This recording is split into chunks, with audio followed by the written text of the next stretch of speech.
èèyàn mẹ́fà ló farapa níbi ìṣẹ̀lẹ̀ àdó olóró nípínlẹ̀ Adamawa. Ó kéré tán èèyàn mẹ́fà ló farapa gẹ́gẹ́ bí àwọn aláṣẹ ṣe fìdí rẹ̀ múlẹ̀ níbi ìṣẹ̀lẹ̀ àdó olóró kan tó búgbàmù lágbègbè Mbang níjọba ìbílẹ̀ Hong nípínlẹ̀ Adamawa.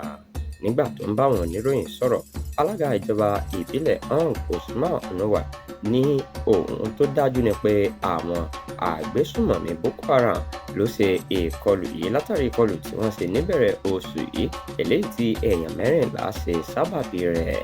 Ó ní kò sí ẹni tó pàdánù ẹ̀mí rẹ̀ lásìkò yìí tó ju pé wọ́n farapa lọ. Ó ní gbogbo wọn ni wọ́n sì ti wà ní ilé ìwòsàn tí wọ́n sì ń gba ìtọ́jú lọ́wọ́lọ́wọ́ báyìí. Usman ṣàlàyé pé àwọn agbègbè tí àwọn Boko Haram ti ń ṣọṣẹ́ yìí súnmọ́ igbó Sambisa eléyìí tó sì fún wọn ní àǹfààní púpọ̀ láti hùwà ìwà ìbàjẹ́ yìí.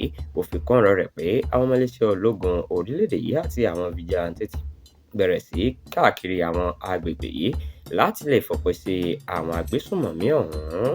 Ó ní àyàfi tíjọba àpapọ̀ bá pàṣẹ fún iléeṣẹ́ ológun ojú òfurufú láti ṣe ìkọlù sáwọn Boko Haram tàbí pàṣẹ fún àwọn ọmọ iléeṣẹ́ ológun orílẹ̀-èdè yìí láti pabùdó sítòsí ìjọba ìbílẹ̀ yìí.